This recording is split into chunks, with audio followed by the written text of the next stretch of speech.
Hi everybody, AP Goodman here. Thank you so much for joining me for this week's Saturday Spotlight. And this week I'm interviewing the magnificent Dave Pitt. Hi Dave, how are you? Hi there, I'm very well, thank you. How are you? Good. So it's my understanding that you have a trilogy going and it has kind of a little bit of everything. We got some angels, demons, police, serial killers. Is that right? We certainly do, yes. This is my trilogy of books here, starting with The Life Machine, then The Snake's Tail, finishing off with The Red Frame. I'm really proud that I managed to write a trilogy, and I think it was based on some short stories I wrote many years ago, back in the 2000s, and during lockdown of 2020 I had the chance to put them together, and a story of a man who wanted to commit suicide but he failed in his attempt, and then another story of a serial killer who was trapped and refused to speak to anyone from his prison cell. And I found a way of joining them together using a police inspector called Harvey Cooper. And from there, the story just took off. So it has a supernatural element in it. That's so fun. As someone who's also trying to write a trilogy, I haven't finished mine yet. I just want to say congratulations. It's really hard to, publish 3 consecutive books and keep it all tied together and keep all that information in your head, right? Of like what happened in book 1 and what does that mean in book 3 and the organization of it all. Absolutely, it does. Really proud that I managed to do it. And some of my friends tell me when if I'm feeling a bit down or like, oh, I haven't had many sales this week, they're like, it doesn't matter, you wrote a trilogy. A lot of people never get to do that. I think I'm pretty tight, except that when people who've read it, no one's ever mentioned any major boo-boos in continuity or anything like that, so I think I've managed to cover it. And I think the story, sometimes I've said this in a few interviews, that the story just seems to be coming to me from somewhere else, and I know what's right when it's right, and I also know what's wrong when it's wrong. Almost like I'm not imagining it, it's coming from somewhere else. I don't. Yeah. So what drew you to this genre that was such, it sounds so great in scope, right? It sounds very, like you have a lot of twists and it's really in depth. How did you kind of get to that point? I know you said that you blended, 2 of your stories together with your detective, but what kind of led you down that way? Okay, I've always been a big fan of Stephen King, John Connolly, the Irish author who writes the Charlie Parker series, which is about a detective and there are supernatural elements in that. So I think maybe they were my inspiration, and also I also think the old adage about, if you can't find a book that you want to read, write it yourself. So I think that's what I went about it with. I love that. I actually went down a similar path, so I relate to that at a very, very core level. I think it's so true. If there's a book out there that you want to be seen that isn't seen, then, why not take the leap after it yourself? Absolutely.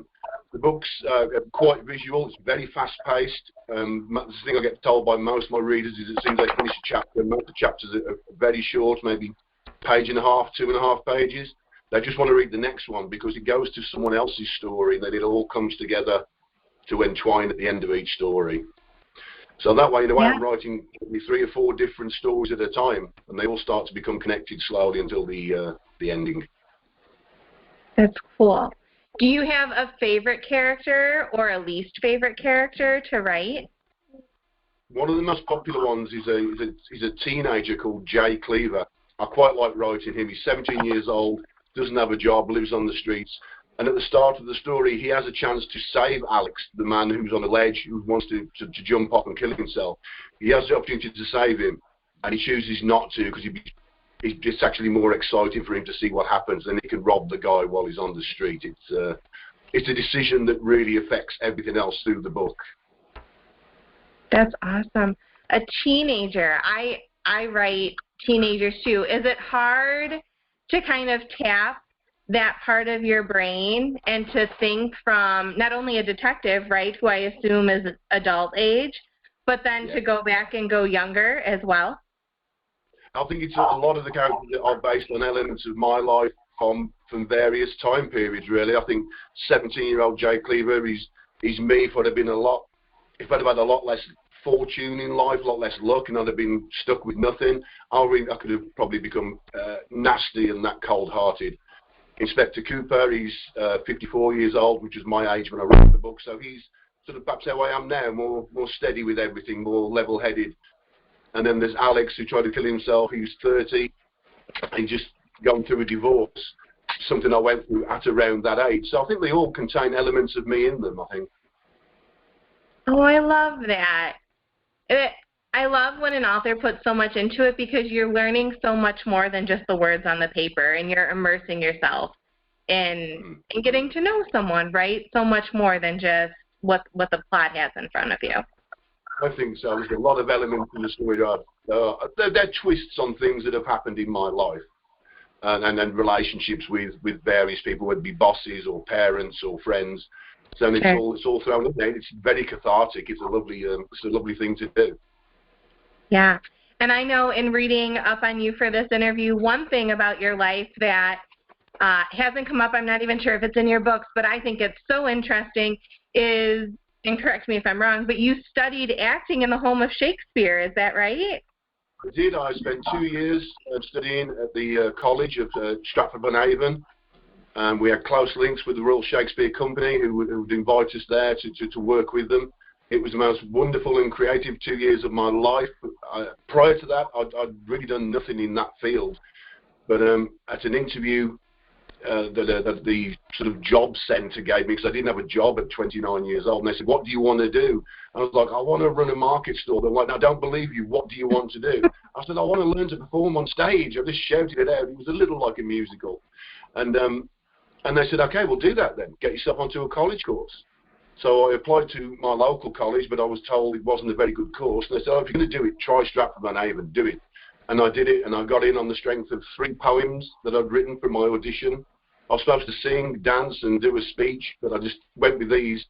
And of course, I was 30, all the other students were 18. So it was, by sheer luck I got in, and it was a great time. And it started everything for me. It sounds absolutely incredible, and truly just, a chance of a lifetime. Yeah, it really was. So then, when I was performing in Stratford, I decided I wanted to be the next great performance poet. So I wrote lots of poems, comedic and thoughtful and philosophical. I performed them all over the country in various places, London, at the Edinburgh Festival, and enjoyed it. But then life took over. I ended up getting a job, and I moved up north to a place called Leeds, where I joined a local drama group, and from there, after a little while, I started writing plays. So I've written 6 plays, full-length plays that have been performed. And then lockdown happened, the pandemic happened, and I was stuck at home for 4 months. And it was like, well, I'm never going to get a better chance to see if I can actually write something longer, something more in-depth. And I found it an absolute pleasure, and I'm still doing it today. But I've done 6 hours of writing this morning. I love it. That's incredible. I find you and your life truly fascinating, Dave. I really do. I think that you have so much to offer just in your experiences and what you've gone through and your outlook on things. Yes, I try to put that into the book as well. A lot of people say in the book there's a lot of dark comedy that is really funny. One of my reviews says that you could find yourself biting your nails as you read the chapter, yet by the end of that chapter you're laughing hard. And for him, he was laughing hard on a subway train in London. So I was happy with that. Yeah, that's awesome. Are there any upcoming projects, releases, anything like that you have going on that you'd like people to know about? Well, I would really like people to catch up with the trilogy, because I'm writing book 4 now. The working title of The Burial Day. The trilogy that I've written is a trilogy. It begins, it has a middle, it has an end. But it also got me thinking after I'd finished it that maybe I wasn't finished with the characters or the city of Edinburgh, which is also a character in the books. And I thought maybe there would be effects of what happened, ripples perhaps, that would still be around. So I've introduced some new characters, some old favourites in there as well, and I'm having a great time writing it. So. That sounds so fun. And for new viewers who maybe haven't heard of you before today, where's the best place to follow you? Do you have a website or socials? What's the best way to find you? Yeah, I'm on all socials as Dave Pitt Author. My website is davepitauthor.co.uk. Facebook, Instagram, TikTok, really, if you put in Dave Pitt, you'll find me. My books are available on Amazon, on Kindle, and I do believe that this weekend I'm meeting a man, and we're going to record the audio book, which I'm really looking forward to. Oh, you know, with your acting experience, I was kind of wondering if you were going to go the audiobook round, right? You've said that you've acted in plays and done some performance, and Sure. obviously you've, mastered this writing aspect and passion of your life. So I was kind of curious if they were going to marry up. Yeah, I can't wait to do it, actually. People said to me, I'm going to do audio, but well, who's going to read it? I said, I am. What the heck? So, anyone can read it better, and I'll give it everything I've got, and if no one will understand the story better. So, yeah, it's going to be great. I can't wait, to be honest. I cannot... 10 hours, allegedly. We'll see. Wow. Yeah, I cannot wait to see how that develops. I think I'm going to be following that one pretty closely. Sure. All right. I think a lot of people don't read books particularly anymore, but they do listen to a lot of audio books, so I'll give them what they want.